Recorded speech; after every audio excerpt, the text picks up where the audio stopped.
All right. What is up, everybody? Welcome to this week's episode of the Arm Barn podcast. I have an awesome guest for you guys as usual. I've known him now for it's got to be going on over 6 years, close right? to 7 years, yeah. Yeah, it's close to 7 years. So we've known each other for 7 years. We played college ball together. This is Dillon Pickles McCollough. You're going to hear me call him Pickles the entire time. So go ahead, Pick. Just introduce yourself real quick. Yeah, guys, I was Mitch's teammate at Eckerd College. I was a pitcher. Obviously, Mitch was a catcher, as you guys know. But I grew up in a town called Deltona, Florida. It's kind of in between Daytona and Orlando, if you know where that is. But yeah, that's where I grew up at. Sweet. Yeah, no, I'm super stoked that you came on. Just quickly, everybody listening, I usually do this at the end of the show, but I'm just going to do it because I always forget. Guys, if you're enjoying listening to the show, just make sure you guys go ahead and subscribe on YouTube or follow me on any of the social media platforms because I've been getting some decent numbers on Spotify. But those people listening on Spotify, make sure you follow on YouTube so you can see the video as well. But guys, we've been firing up the show like this for the last, I think this is going to be my 4th song. Yeah, so the last 4 weeks. We're going to get right into the guest song of the week. So this week it's called Talking About Florida. Talking About Florida. So I hope you guys enjoy this week's guest song of the week. And go ahead, Pick. You can cut your mic.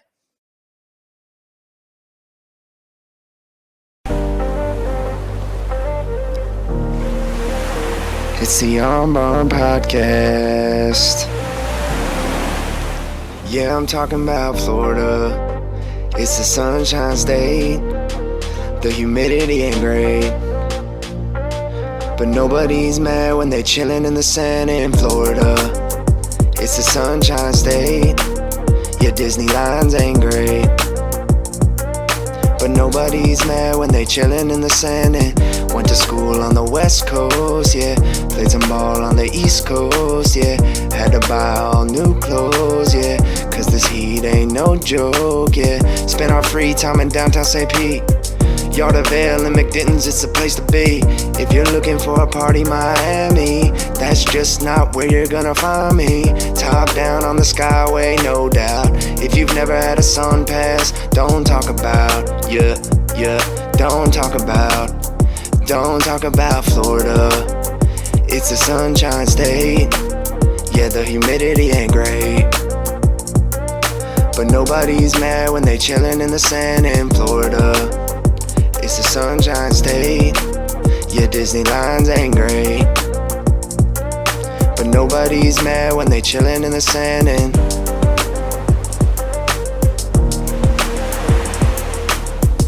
all right, Pick. What the Pick? heck? That's lit. Was that kind of fire or what? Oh, dude, I literally been working on it like the last 2-3 days. So just finished it up probably about an hour ago, honestly. You know what my dream is? What's your dream? Charlie Harper. Yeah? You know 2.5 Men? I do. Yeah, I've said this on previous episodes. Yo, it would be because you know me, like I'd prefer to make people laugh, like absolutely. do like a comedy side of it.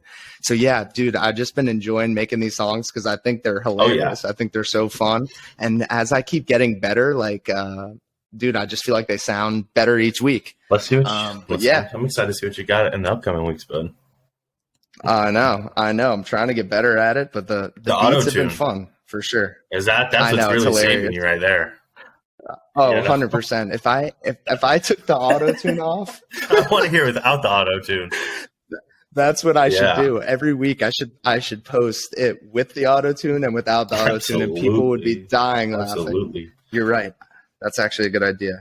But all right, dude, let's get right into the baseball talk. How I've been doing it is, first 10 minutes or so of the show, we talk about baseball, and then after that, we kind of just shoot the shit. So 4 years together at Eckerd. Yeah. I really only caught you for 2 of them. Yeah, pretty much. Yeah, my senior year. Because junior and senior year. Because freshman I didn't really catch. Junior year I played third. So 2 years of catching you, you know, a lot of ups and downs from both of us. Absolutely. Good outings, bad outings, good individual pitches, bad individual pitches. But dude, the one thing I want to talk about just to start it off is our relationship as a pitcher and catcher, because I thought it's one of the most unique ones I've ever had in my career. So just quickly run through like your perspective, what our relationship was like as a pitcher and catcher. So we were kind of like brothers at the time. We'd fight with each other, but most of all, we get along for the most part of it.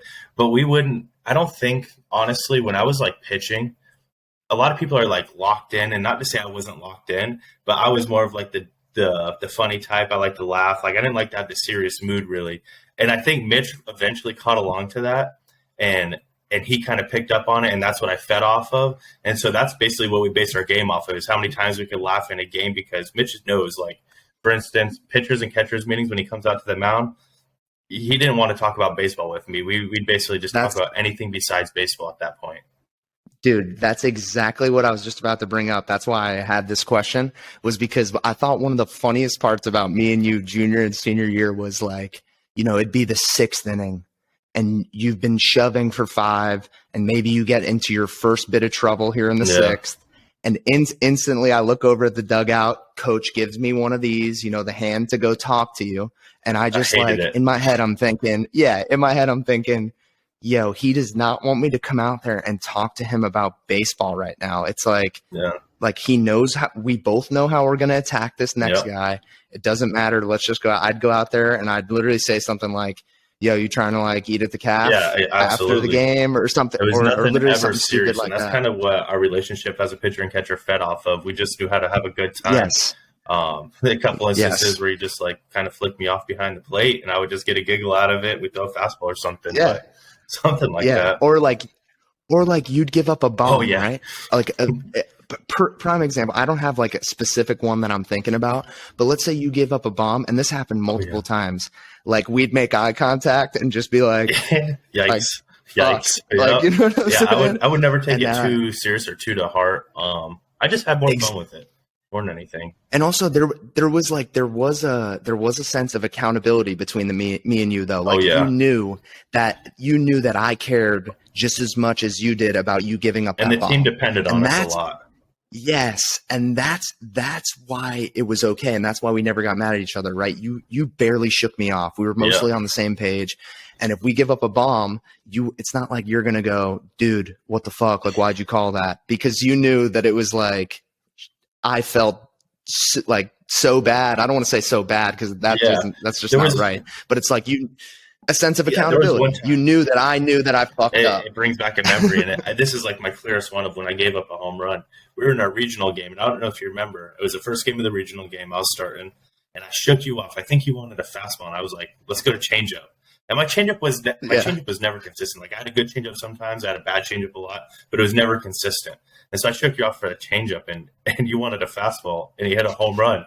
And I just look at you, and I just I shook my head, and I just put it down and laughed because you knew. I was like, "Damn it!" And just point out, where was that? Where was that happening? That was in the regional game. At a regional. Yeah. It's not like this is some midweek game that you're pitching. Like we're literally like, and that's just how we always were. We knew we were working together, so we knew we were both going to be competitive. So it was never a battle between the two of us. And that's why I think even our junior year, right? Our team success wasn't there, but me and you, we got on the same page that year, and we carried it over into the senior year. And even that year, we got on the same page. I don't know if you remember, but we roomed together all senior year on the road, and we had such a good time rooming together. Such a good time forever from that one. Oh, 100%, dude. 100%. So this kind of leads in. I asked you to think about what you would say for this. I'll tell you mine right now. So I'm going to just get into my favorite moment between that me and you have had on the field together. And for me, I mean, this is obviously excluding just winning it all together. But specifically the last weekend at the Turley Athletic Complex, you obviously throw Friday nights. And I don't know the exact number, but we literally struck out, and I mean you literally struck out, but I just happened to be the catcher that night. You literally struck out, what, I think it was 18, something like that, 17? 17 or 18. Some ridiculous number. And dude, if I remember correctly, and this was our plan a lot of the time, but you know, against the good teams, we wouldn't, or I shouldn't say the good teams, like the better, the top echelon of our conference.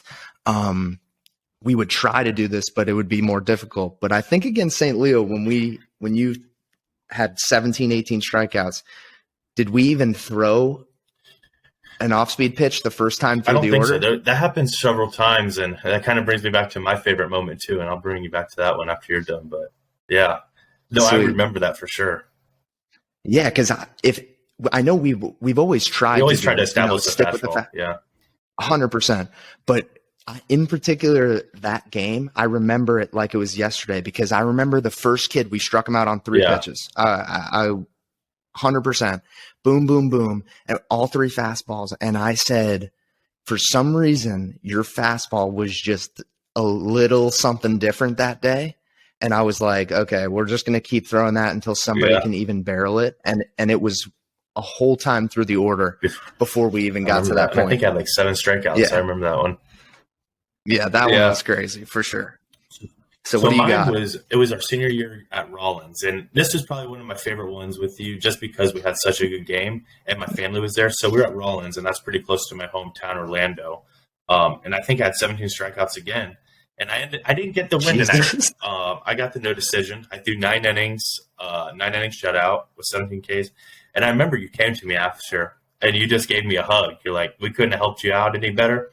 And then you just gave me a hug, and we're like, we're going to win this for you. We didn't win that game, but that means as a catcher, you were working with me that whole night, and you wanted some runs on the board to produce. But that's probably one of my 100%. Favorites, the ones that I look back on.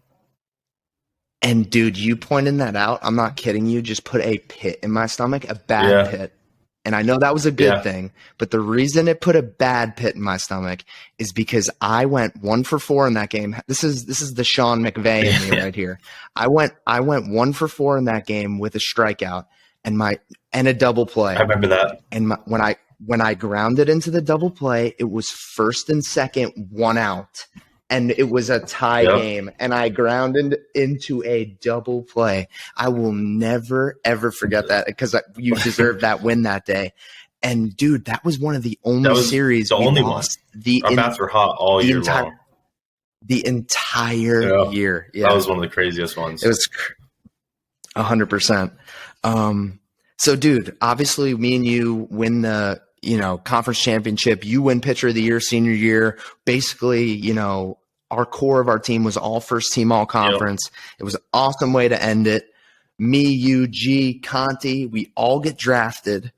Tell me quick, just how awesome was it that day? Because I know just sharing it with you guys made it that much better. Just tell me how awesome it was for you. So with you guys being like, we weren't together, me, Mitch, Garrett, or Conti.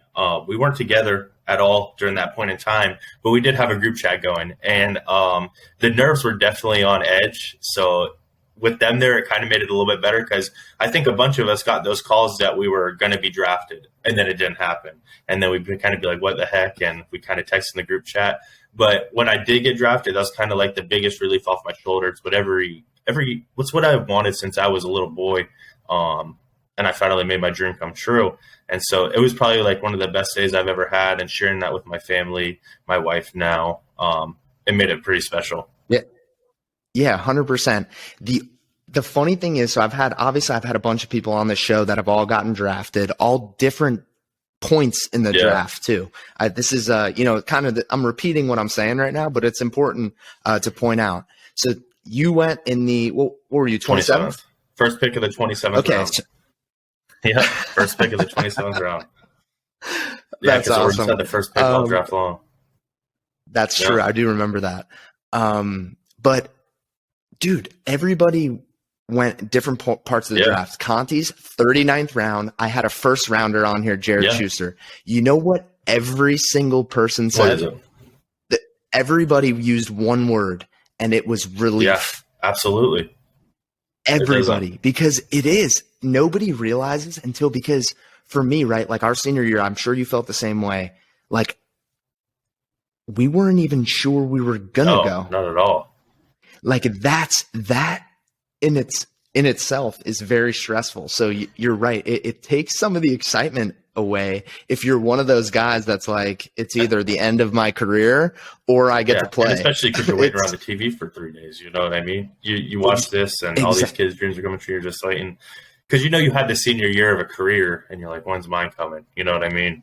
100%. And two, how about do you see in other guys you know? Yeah, absolutely. Yep. Right. So not you and Garrett and like people personally I know, but I'm saying people you've played against, all that stuff. You see them start to go, and you're like, damn. You're like, damn. When is it me? And then when it finally happens, it is just an instant sigh of relief. So, dude, we're going to talk about your pro ball career a little bit because it is a hard one for me to swallow, just because I think you're such a good pitcher, obviously. So dude, let's get into it. Obviously COVID played a huge factor in it. So just run me through, you obviously played rookie ball in the GCL. Run me through how that went just quick. And then obviously get into how you got released. Yeah. So I played my rookie season in the GCL. So when I first got there, I think, don't quote me on this, but my senior year of college, I feel like 139 innings, which is a lot. So we get back home from the regionals. We take June off, the July's in June. And then I think I reported like one of the first, I reported on like June 10th, which was my birthday. That was our first day there, which was my birthday.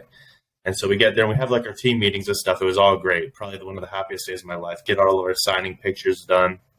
And so then it's time for like, that is an awesome. So then it's time for like team meetings. And so we basically go through my plan for the summer. So I was in the GCL and my first meeting was they didn't want me to throw a lot because I already put so much strain on my arm from the season before. So they wanted me to come pitch only like 10 to 15 innings all out of the bullpen. And so predominantly I was a starter, but coming out of the bullpen was something I wasn't used to, but I made it work. And I had a decent GCL season. I walked way too many people. I think I probably had like 10 walks and probably 16 innings. But my ERA was like a 1.7, I want to say. Something in those lines. And that was it. So that was my season. So we go back for the next year, and that's COVID year. We go to spring training, and I remember it was the day Donovan Mitchell got COVID, is the day that we got quarantined in our hotel room and sent home like the next day. So then we're in the whole off season, blah, blah, blah. I'm training. I didn't have a job. I had a part-time job, and I was training at this place called RBI, and I had a catcher and stuff and training. And so I want to say, I don't remember which month it is, but it was like 2 weeks before spring training. And so my coaches are calling me. We're having our team meetings and stuff. So I remember it was on a Monday night, I believe. And my coach calls me that day. We're going through and he's like, hey, I think you're reporting like next week. Get your stuff ready. Like, we're going to get on this thing.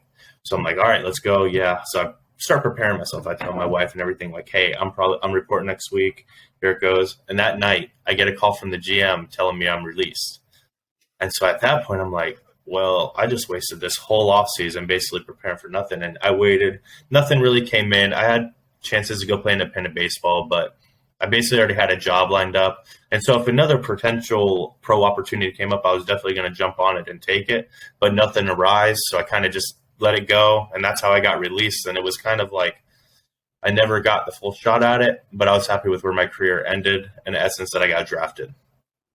Yeah, no doubt. And obviously, absolutely nothing to be ashamed of how it went down. Like, think about how mine's going down. If mine ended right now, it would be a mess of a career too. And it was. I thought they could have released me in a better way. Maybe prepared me more for an opportunity to play with another team. But it sucked. Well, yeah. Because if they would have released you months before spring training, you would have had time to do some tryouts, stuff like that.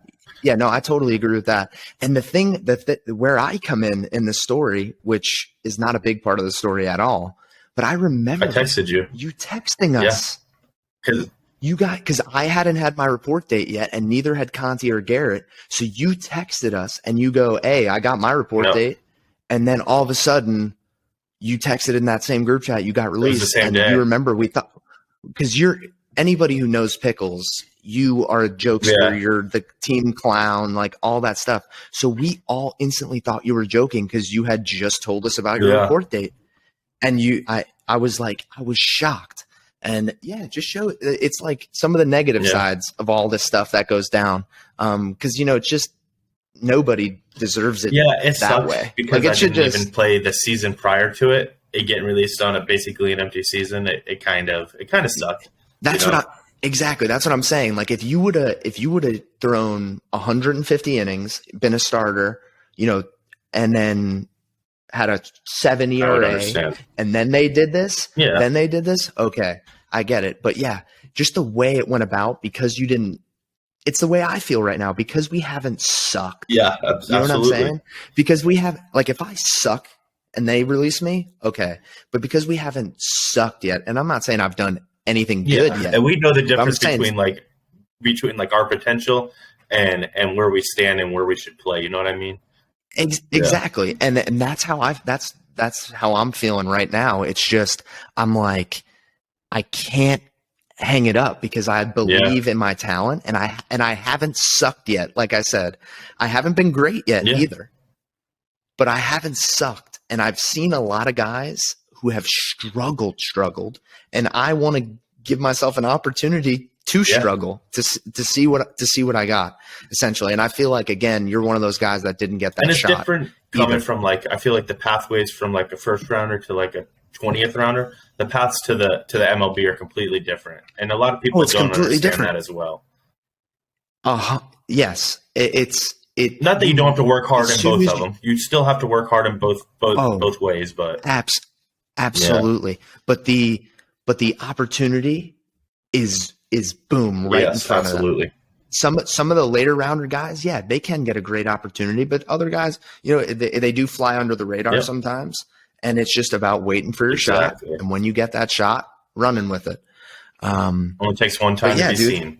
That's a good point. No doubt. But I appreciate you, honestly telling everybody about that, because I think it is a unique story that a lot of young guys, because I know there's a lot of high school ball players that listen to this show because of the Baseball Factory stuff that I do. So usually when I go there, I tell them about this. So I know a lot of those guys listen. Yeah. So it's good to have a guy like you on, just so they can hear different perspectives. But dude, moving on. Let's get right into Catch's Corner. Dude, we're doing fantastic on time. Let's get right into Catch's Corner. I want to start it off hot with Super Bowl predictions. Okay. What you got, who you taking, and maybe a little reason why. Here's where I stand on it. I really want the Bengals to win. I don't think the Bengals have a shot at it right now, just because of that defensive line from the Rams and the offensive line from the Bengals. I don't think the offensive line from the Bengals have a chance. So I want at heart, I want the Bengals to win, but if money was on it, I'd definitely put my money on the Rams. You know what I mean? Yeah. Okay. I'm glad so I've asked for some predictions. I think I did it last week. I might have even done it the week before. I don't remember. But last week I agreed with both predictions that the guy Darius that I had on made. So I agreed with both. I completely disagree with this one. Okay. The reason for that is because 2 weeks ago I would have said, Bengals O-line, no shot, they're screwed. After last week, he did not get pressured. He was getting it out. There was not a lot of contact on him. So I'm curious, and agreed, different beast in Aaron Donald and Von Miller. Absolutely. I totally got agree. That man back there, Jalen Ramsey. I just got this weird feeling that Jalen Ramsey's gonna be going at it with Jamar Chase, and a guy like T. Higgins, Tyler Boyd. I could easily see Tyler Boyd all of a sudden. Well, is Tyler Boyd playing? I think so. He might be hurt. Tyler Boyd, I don't know. Whatever, but a guy like a guy like T. Higgins or one of their secondary guys, I could see Joe Burrow just feasting to them, because in a Super Bowl it's some random guy. What about that Stafford Cooper Cup that always goes chemistry, up. I know. And listen, I won't be mad if the Rams both ways win. It goes. Usually in a Super Bowl, I don't like one of the teams or something like that. in this one, if Stafford wins it, I'll be totally happy. If Joe Burrow wins it, I'll be totally happy. I think the Bengals are going to pull it off, and honestly, I want them to. Even though I'm a Steelers fan. I like the Bengals. I do. Joe Burrow's a beast. He has the most swag in the NFL. I know. I'm a big T. Higgins guy too. T. Higgins is beast. He's on my fantasy. Because he went to Clemson. Yeah, because he went to Clemson. A huge T. Higgins guy. All right. This one's so stupid, but I saw it on Nutter, the Lumberland Company page. You know how they do all those videos? I saw them ask the company, everybody in the office, this question. So I figured you'd give a good answer. So if you could change your name to anything, what would you change your name to? Because I have mine. So go ahead. Chainsaw. I've said this once. I said it in college. I'll say it again. Chainsaw. Nobody has the name Chainsaw, and it just sounds pretty cool. You know what I mean? Maybe I'll post that on TikTok and see if anybody actually does have the name Chainsaw. Yeah, that could be it. Chainsaw. And Conti would be proud of that one because Conti called me Chainsaw for a while, so he'd be proud of that one. I remember that. I remember that for sure. Mine, and you might have even heard me say this around Eckerd too. Mine would be Chooch Dingers. I remember that. So you always had the craziest thing. So if I could change my name to anything, it'd be Chooch Dingers, just because hose dropping tanks. Exactly. Not that I do that, but everybody would think I did if my name was Chooch Dingers. That'd be a pretty cool name. Maybe something to look forward to in your future kid.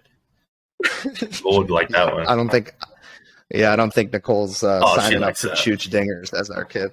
All right. So being the song about Florida, being we met in Florida, being you live in Florida, give me your favorite ride at Universal and give me your favorite ride at Disney. Oh, good question. So my favorite ride at Disney, absolutely, Rock and Roller Coaster. Just a phenomenal ride. You can't go wrong with it. Universal, definitely it's got to be between two of them. Rip Ride Rocket's pretty good, and the Hulk is pretty good. So you can't go wrong with any of those roller coasters. Agreed. Yeah. So mine at Disney, those are fantastic. Mine at Disney, dude, it's tough. I would have agreed with you, and I would have said that until the Slinky. Okay. Since the Slinky, I'm a big Toy Story guy. I've talked about it on the show before. It's my favorite childhood movies. And dude, the Slinky roller coaster, I just think is awesome. That whole section. I don't know if you've been there since then. But yeah, it's an awesome section over there. Sure. And then, dude, Universal. I gotta say the Mummy. The Mummy. Oh, the Mummy is a good ride where you go backwards. Dude, yeah, that's a great ride. It's a sleeper. I think it's a big sleeper. The line's never too long there either. I know it's a solid ride for the wait time too. Sure. It makes it worth it. It's super worth it. You're going to Rip Ride Rocket over there, you're waiting for an hour and a half at least. 100%, but that ride is definitely worth the wait because you get to pick your song and stuff. Yeah, no, that one is dope. All right, this one I hope it's easy because I'm pretty sure you should have one, ready to go. Favorite QB of all time? Ooh. Yeah, tough, but probably Tom Brady. Now, I probably wouldn't have said that 2 years ago, but just as he got older and watching him, how good he really is and how well he can carry a team, it takes a special person to do what he does. And so he's probably the best quarterback of all time and probably one of my favorite quarterbacks of all time for sure. Yeah, I mean, that's a fantastic answer, and I totally relate to what you said about how since he went to Tampa – it just took away the villain.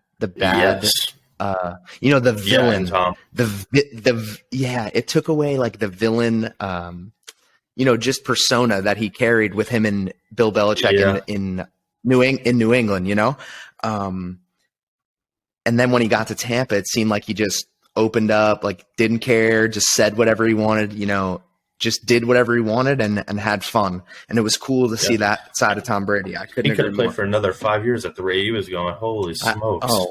Agreed. I would take him on my squad any day of the week. Something, Yeah. Yeah, no, 100%. My favorite quarterback of all time, Ben Roethlisberger. I know, but him just retiring, me being a Steelers fan, I've never had a time in my life where he hasn't been a Steelers quarterback. So it's going to be weird. Going off of that, though, it's going to be weird, but I'm also hyped because this is the first time in my life I've ever been excited from a QB perspective in terms of the draft. Something different. Exactly. So I'm hoping they either trade up to get Pickett or they get Malik. What the heck's his last name? You guys may have a chance at Russell Wilson too. I know. I don't know. I don't know if I'd rather. I wouldn't mind like Jimmy G. Yeah, Jimmy G somebody like that either. Safe pick. You know, get Jimmy G and then also draft the young guy and have Jimmy G develop him, let him sit for a year. For sure. Do something like that. Yeah, I definitely wouldn't mind that.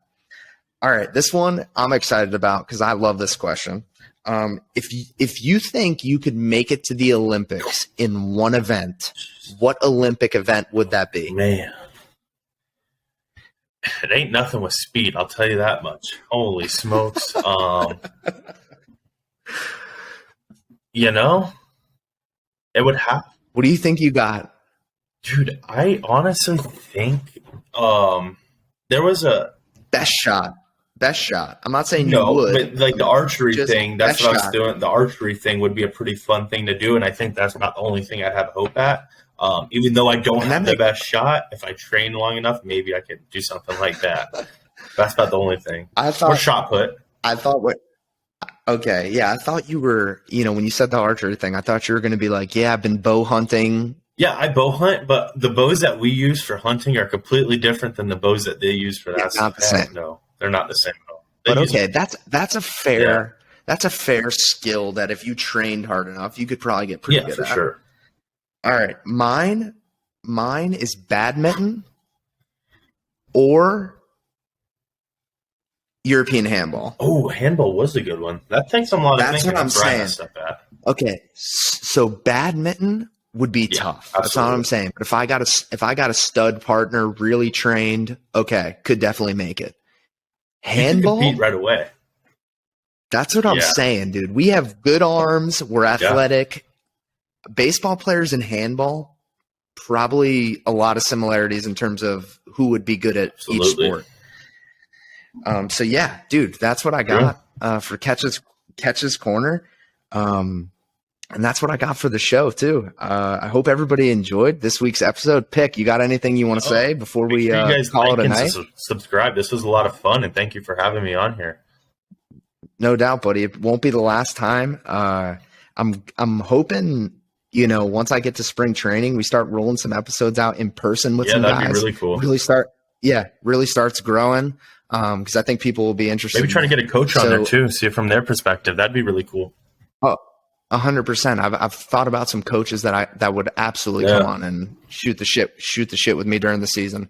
So I just got to see where I'm at, get everything figured out, and then obviously the podcast isn't the top priority. Absolutely. When I go to spring training, so we'll see how that goes. But Pick, I'll tag you in everything, buddy. So guys, if you enjoyed Pickles' episode, make sure you give him a follow as well. And hope you enjoyed this week's episode of the Arm Bar.